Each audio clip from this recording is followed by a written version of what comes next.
Reels वाली बहू। प्रज्ञा को रील्स बनाने का बड़ा ही क्रेज है और वो दिन भर रील्स बनाती रहती है। खाते पीते घूमते फिरते घर में कॉलेज में रील्स बनाने के कारण प्रज्ञा पूरे कॉलेज में हाईलाइटेड है। जहां उसकी रील्स सभी को पसंद आते हैं, वहीं मनीषा चिंता में डूबी रहती है। एक रोज जब खाते हुए प्रज्ञा रील्स बना रही होती है, तब मनीषा कहती है, 1 मिनट भी चैन नहीं है इस लड़की को। ये नहीं कि खाना तो आराम से खा ले, लेकिन नहीं, अरे थोड़ी देर रील्स नहीं बनाओगी तो आसमान नहीं टूट पड़ेगा।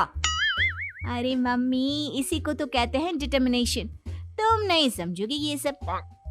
भगवान, इस लड़की को सद्बुद्धि दे। जब देखो तब टेढ़ा बाका मुंह बनाती रहती है।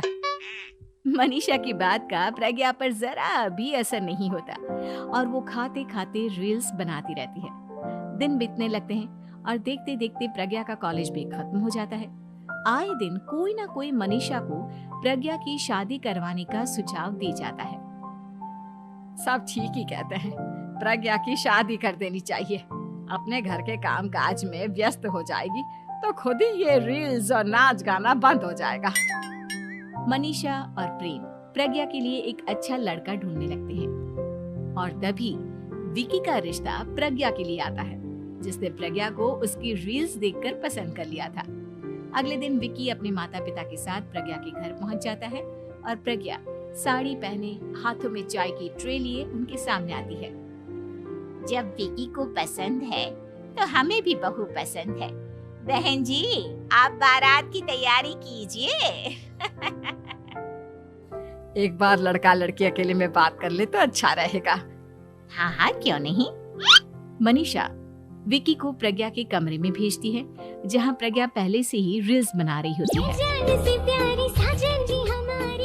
तभी विकी कहता है, आ गए आपके साजन जी। हमारे साथ ये रील्स कंप्लीट करती तो और भी अच्छा रहता।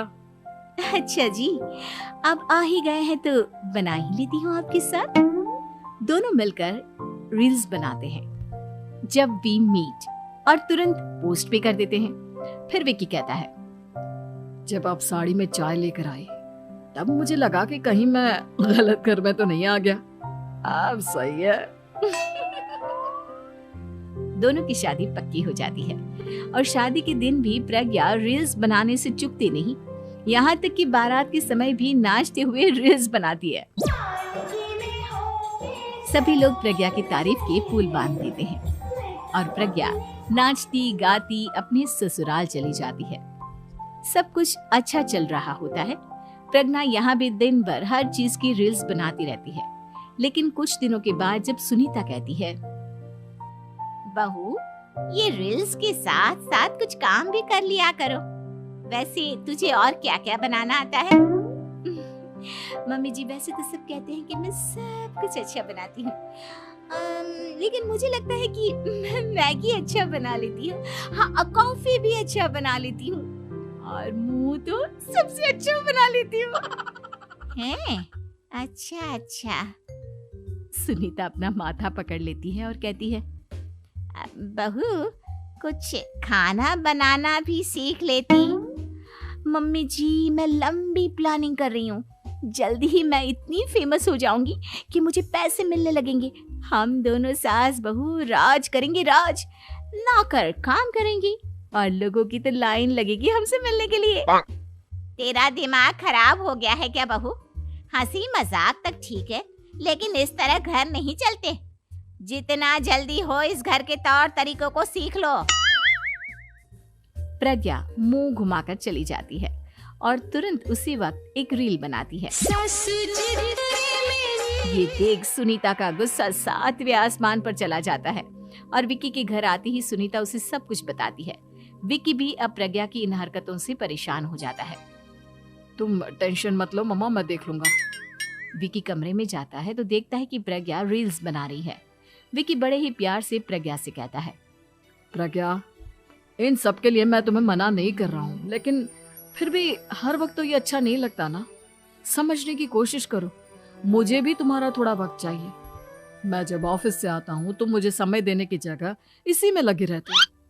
तुम ज्यादा ही सोच रहे हो। तुम भी मेरे साथ रील्स बनाओ ना, तुम्हें भी बहुत अच्छा लगेगा। तुम्हें इज्जत से कोई बात समझ में नहीं आती क्या? दिमाग खराब हो गया है तुम्हारा इस चकाचौंध से। अगर तुमने अपना रवैया नहीं बदला तो मैं तुमसे दूर चला जाऊंगा। तुम ही रिश्ता लेकर आए थे, मुझे लड़कों की कमी नहीं थी और ना आज है। विकी दरवाजा पटक कर चला जाता है। धीरे धीरे विकी प्रज्ञा से दूर होता जाता है। एक रोज मनीषा प्रज्ञा के ससुराल उससे मिलने जाती है। तब सुनीता उससे कहती है, बहन जी, अब आई हैं तो कुछ दिन यहाँ रहकर जाइएगा, आप ही का घर है। हाँ मम्मी, बहुत दिन हो गए तुम्हारे साथ एक भी रील नहीं बनाई मैंने। प्रज्ञा तुरंत अपने फोन में रील्स ऑन कर लेती है। ये सब मुझसे नहीं होता। तेरा ये भूत अभी तक नहीं उतरा क्या? बहन जी, आप कुछ कहती नहीं क्या इसे? जब आप ही कुछ नहीं कर पाई तो मैं कर ही क्या सकती हूँ। सास तो वैसी ही बदनाम है। शाम को घर की लाइट चली जाती है और मनीषा प्रज्ञा से कहती है, मेरे घुटनों में बहुत दर्द हो रहा है, तू लाइट का कुछ इंतजाम करना बेटा। अच्छा, कैंडल जला देती हूँ मम्मा। प्रज्ञा गाते हुए कैंडल जलाती है और खिड़की के पर्दे के पास रख देती है। मनीषा, जिसे बहुत दर्द हो रहा है, वो सो जाती है और प्रज्ञा हमेशा की तरह अपने रील्स में लग जाती है। उधर कैंडल की वजह से पर्दा आग पकड़ लेता है और मनीषा के कमरे में आग लग जाती है। बचाओ, कोई है, बचाओ।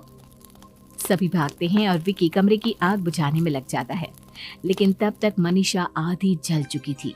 मनीषा की हालत देख प्रज्ञा रोने लगती है। विकी मनीषा को तुरंत हॉस्पिटल ले जाता है और उसे एडमिट कराता है। विकी प्रज्ञा से कहता है, देख लिया ना, तुम्हारे इस नाच गाने की वजह से आज तुम्हारी माँ की जान जाते जाते रह गई। अब पता नहीं तुम और क्या चाहती हो। उधर डॉक्टर कहते हैं, इनकी हालत बहुत नाजुक है, आधे से ज्यादा जल चुकी है। प्रज्ञा रोती हुई मंदिर में जाती है और भगवान के आगे जाकर कहती है, भगवान, मेरी माँ को ठीक कर दो। मैं कसम खाती हूँ हाथ से ये रील्स बनाना छोड़ दूंगी, बस मुझे मेरी माँ वापस मिल जाए। 2 दिन बीत जाते हैं और मनीषा खतरे से बाहर आ जाती है। पेशेंट अब ठीक है, आप लोग उनसे मिल सकते हो।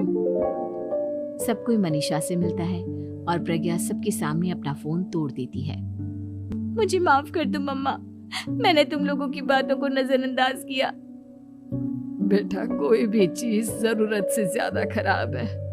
मैंने तुम्हें रील्स बनाने से कभी मना नहीं किया, लेकिन हर वक्त एक ही चीज तो सही नहीं है।